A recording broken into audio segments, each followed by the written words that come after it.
Aloha everybody, we're on day 10 of Breaking Up with Sugar Challenge. How are you feeling? I feel awesome. Hope you do too. Thank you for all of your questions and messages. Just got a great question about baby teeth and how to take care of baby teeth. Do we have to brush them? Do we have to floss them? What do we have to do for them? So the short answer is we just have to take care of them and keep them clean. That's the most important thing. Healthy diet, less sugars, less acidic drinks. Hopefully you heard me talking yesterday about the acidity of all of these drinks that we consume and the pH values and the sugar content. So just being cognizant of what we're consuming, what we're giving our babies, things like this, these little pouches. So always check the ingredients and the label. So this one has 5 grams of sugar. Total sugar is 5 grams. And here's all of the ingredients: organic chia seeds, apple puree, apple concentrate. Concentrate you have to be very careful of, because sometimes when they make concentrate, it can actually turn into something similar to high fructose corn syrup, because once they extract all the sugar out of the fruit, it's really just a syrup in the end, and it's very sugary and very sweet. And that's what starts creating addiction patterns in our babies and our children, where they're addicted to sweet, sugary tastes. So the other question I got was, do I need to brush my baby's teeth? When he just got his teeth, he's got some 2 little front teeth coming in, and the answer is we need to keep them clean. So whether you use our swipes or a cloth or toothbrush, whatever you use, it's so important to, every time they eat or drink or consume anything, to clean off those teeth. Whether, it doesn't matter what you use, just use something. I love the swipes because they're infused with coconut oil and with nanohydroxyapatite. So I know they're getting the extra minerals to keep the teeth stronger and the antibacterial action of the coconut oil, and it's just soft and feels good on their gums. And you can also use it to swipe their gums off. But whatever you need to use to clean their teeth off, it's really going to help, because like I talked about in my past videos, a lot of these drinks and foods that we're consuming, especially the packaged ones, are higher in acidity and they're higher in sugar. So the most important thing is, after the baby or even we eat and drink, is to drink some water, clean off the teeth, and then use something to clean off the surfaces of the teeth. And again, the swipes, Aloha tooth swipes, are amazing for that.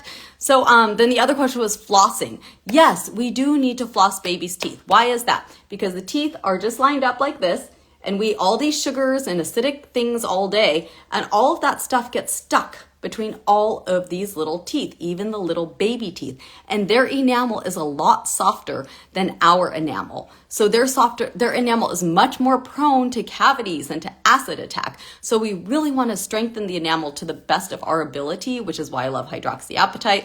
And I love our formulation with the nanoparticle form of the hydroxyapatite in a rod shape.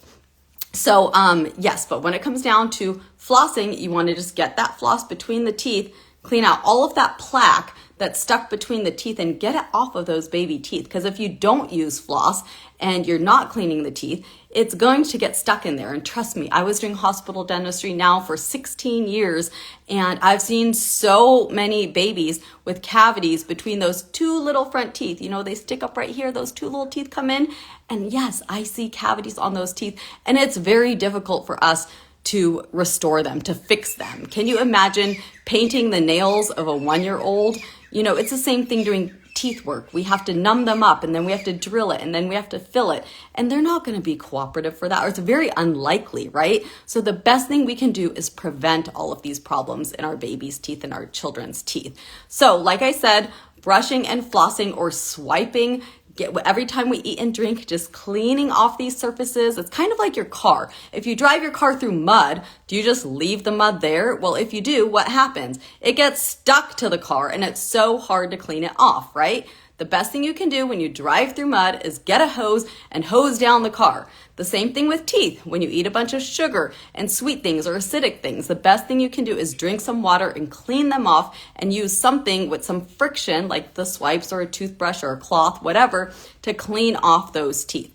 I love nanohydroxyapatite. You've probably heard me talk about that so many times in so many of these videos. It's totally biocompatible, biomimetic, which means it's made of the same calcium and phosphate that's in our teeth and in our bones, which is super amazing and awesome.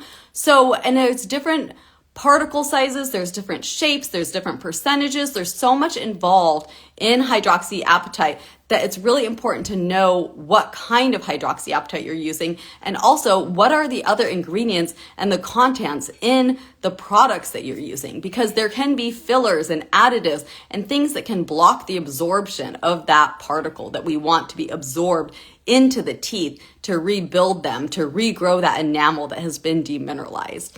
So, like I said, this is why we're doing the 30-day Breaking Up with Sugar challenge, because the more we avoid these sugars and avoid these acids and all of this gunk that we put on our teeth and our children's teeth, the less we have dental problems. And who wants to go to the dentist? I mean, I don't even like going to the dentist, and I am a dentist.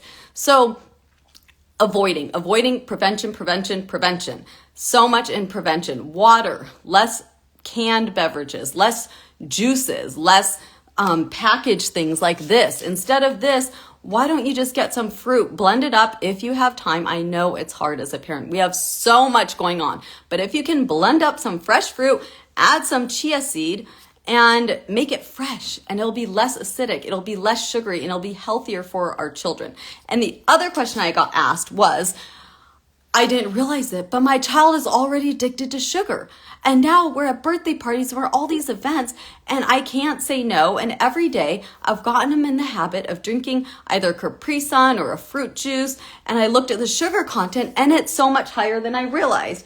So I don't have my cans here, but a lot of the sugar content of these juices are more sugar than a child should consume in an entire day. So make sure you're looking at the sugar in all of these drinks that you're giving these children, and in the drinks, in the foods, in everything that you're giving them.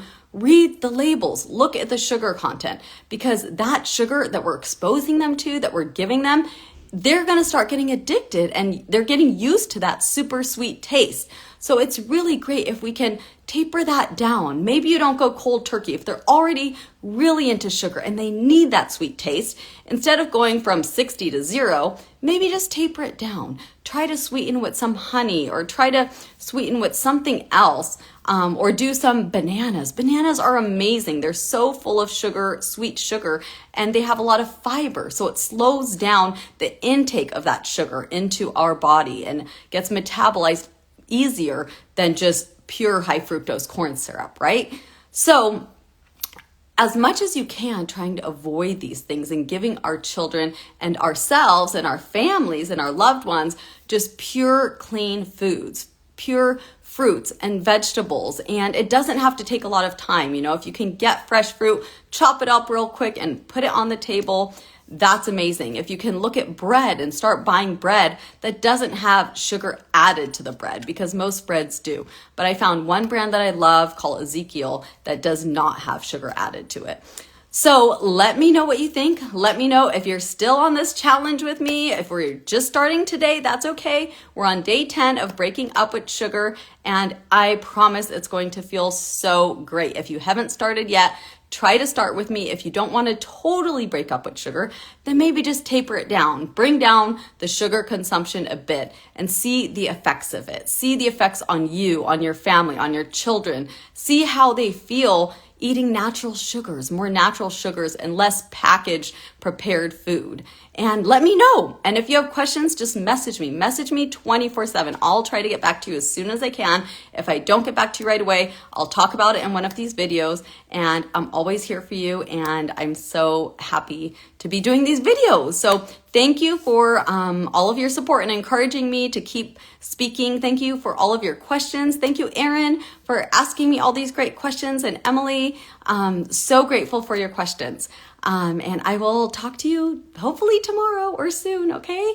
Have a great day. Aloha.